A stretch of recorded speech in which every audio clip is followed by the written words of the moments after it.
What's up, YouTube? This is Too Raw for TV, aka Darth Apocalypse. So before I get into this video, shout out to the brother Ill Will 42 for the $10 donation via the Cash App. Much respect to him for showing love to the channel. And sorry for the little wait for this particular video, brother. Um, Still behind with a lot of these video requests, trying to knock them out. Um, but I want to touch on this, man. So I did a video the other day talking about, Stephen A. Smith apologizing to Kyrie Irving when it comes to his previous stance on, COVID and the jab, right? And at the time, people were believing everything that was being told to them by the government. And, we were always saying, look, especially us as black people, having known the horrors of certain experiments that were done on us in secrecy, as far as injecting black men, predominantly black men, with syphilis and telling them, I think they said that they were telling them it was vitamins, it was tracking how this damn thing was progressing through, using human beings as guinea pigs, unbeknownst to them. These men were injected with an ultimately, usually fatal disease, unless it's, of course, treated early, then it's very, very curable. They didn't do that. And knowing that in other experiments and some things that we suspect the government have done, but we can't prove conclusively. The monkey that came out in the 80s, for instance, right? I was skeptical. A lot of us were skeptical. And the fact that they made it mandated in various states and in certain occupations that you had to take the jab, that was very suspicious because the government had never, and we've had previous pandemics before in this country, but they never previously made you take take a jab. Never. So we were on social media talking about, look, man, I'm not telling people what to do. I'm not telling people what to put into their bodies. If you want to take the jab, that's your right to do so. And I'm not going to criticize you for doing it. However, if we had the choice of not taking it, then we should have had the choice of not taking it. And this is the thing that used to always perplex me.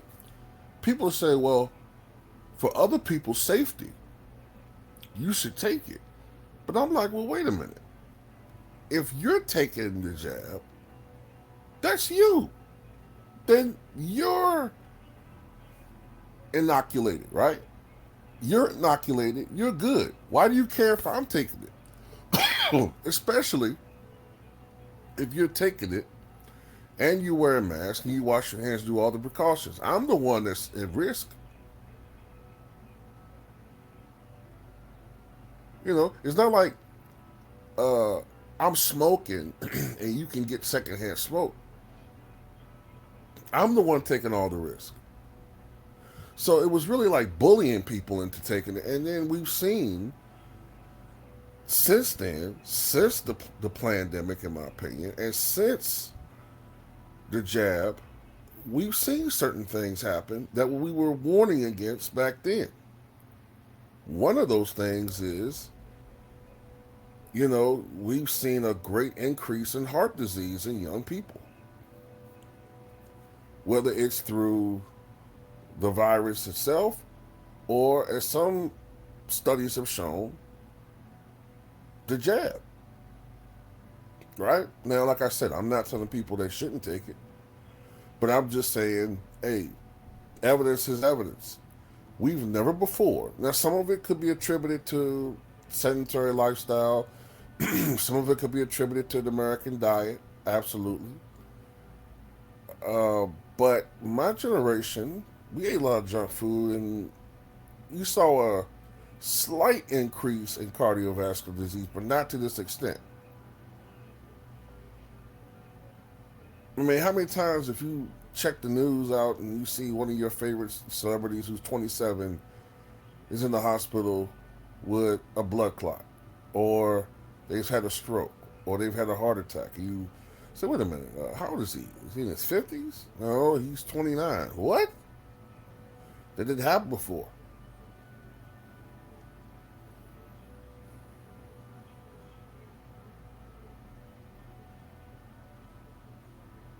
And then Stephen A. Smith,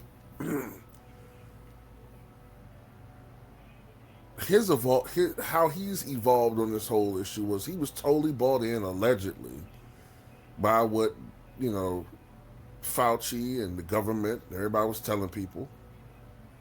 So according, because he works for ESPN, he was mandated to take the jab. He took it, and he thought that he would be safe. Instead, he caught it, and you might remember a time a couple of years ago where he was off the air for like 3 weeks. He was off the air for 3 weeks. That was the planned vacation. He caught he caught it, and he got a very bad case of it to the point where he was, I believe, nearly hospitalized. That's how bad it was, even though he had taken it. So then, remember they came out with another round of that. You know what? So he took it again, and he got sick again. Now I think the second time he wasn't as sick, but he got sick again. So that told him and everybody else that had the same situation. Look, this thing is not a cure, and that's the way that they were marketing it. And there is no cure for a virus. It's not bacteria. It only sort of lessens the possibility of you getting it, and it decreases the severity of the symptoms. That's all it does, allegedly.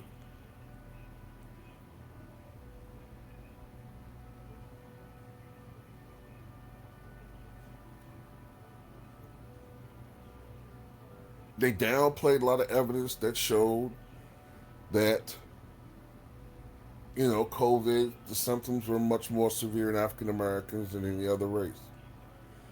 They, from what I've read, they erased the evidence they showed when they were doing studies, or they suppressed the evidence. Some people said they even destroyed the evidence that they saw when they were cooking up the elixir. That it seemed to have a negative effect on young people and their cardiovascular systems, in particular their heart, and in particular young black men. But they suppressed that because profits, and this is just my opinion, right? Profits are more important than one or two statistical deaths per, uh, two 200,000 people or whatever. The other stuff they say, oh well, most of these people can live with these heart conditions. They could just, you know, rely on big pharma to take more medication, which is more money out of your pocket. And as long as you take these meds, you'll be fine. Who gives a shit? Well, maybe athletes. You know, athletes tend to be of that age, and they want to play sports. And if they take this thing and it has a negative effect on their bodies, it affects their athletic careers, right? Or just the exuberance of youth. One of the things about being young is that you're at physical peak. You want to enjoy that while you can. You don't want to be 22 years old, and having to be hooked up to machines and have to deal with things that you gotta, normally you would have dealt with 30, 40 years later down the line. So this is what they did. They robbed young people of their youth and vitality. Some of them. I never seen so many young people keeling over in my life or going to the hospital from 2020 onward. If you ask me, Fauci belongs behind bars. If you ask me, that's just my opinion, you know. But it's awful what happened, man. And I don't. And this ain't a Democrat versus Republican thing because, to me, the Trump administration they downplayed the whole damn thing politically, which was disgusting. They should have got a. They should have been done the responsible thing and got a hold of this thing, taking responsibility for it. Instead, they played politics with it. You know, it's funny to me how some of these Trump surrogates talk about, oh, uh, they talk about how, back in the peak of this thing, they would, denying how it didn't exist and all this other shit, right? Oh, it's just a big hoax, blah, blah, blah, blah, blah. But then at one of these rallies during the summer, what everybody calls super spreader events, which proved to be correct, one of those events ultimately took the life of one of the prominent Republican surrogates, Herman Cain. I remember that. He got sick. And that, what's so ironic about it was he had forever denied that this thing was really, a significant event. He called it a media hoax. So screw them. But then again, the Democrats aren't any better because when they got in power, for an administration that kept complaining, or a campaign, I should say, that kept complaining about one administration trying to be, imperial and dictatorial. What do? They mandate that people take an elixir. And if you don't, then you'll have to suffer penalties. And if the company that you work for don't enforce it, they will have to suffer financial penalties. So that's how I feel about it, at least, man. And it's just sad, man, what we had to go through. Us on social media content creators, man.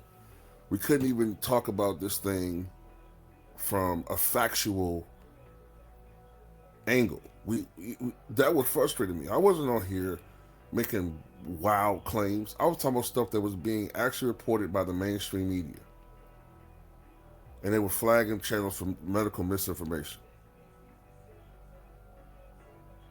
And I remember I challenged YouTube. I said, tell me what I said in my video that's not being printed in the New York Times. Tell me what in my video am I saying that's not being printed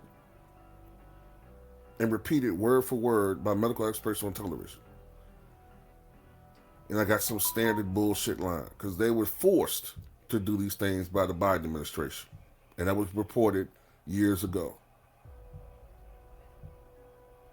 That's why I don't fuck with the Democrats or Republicans. They're all full of shit, and they all ran by, they all ran by the same fucking entities that really truly run things. If we, I'm not even gonna go down that road, man. Tell me what you guys think.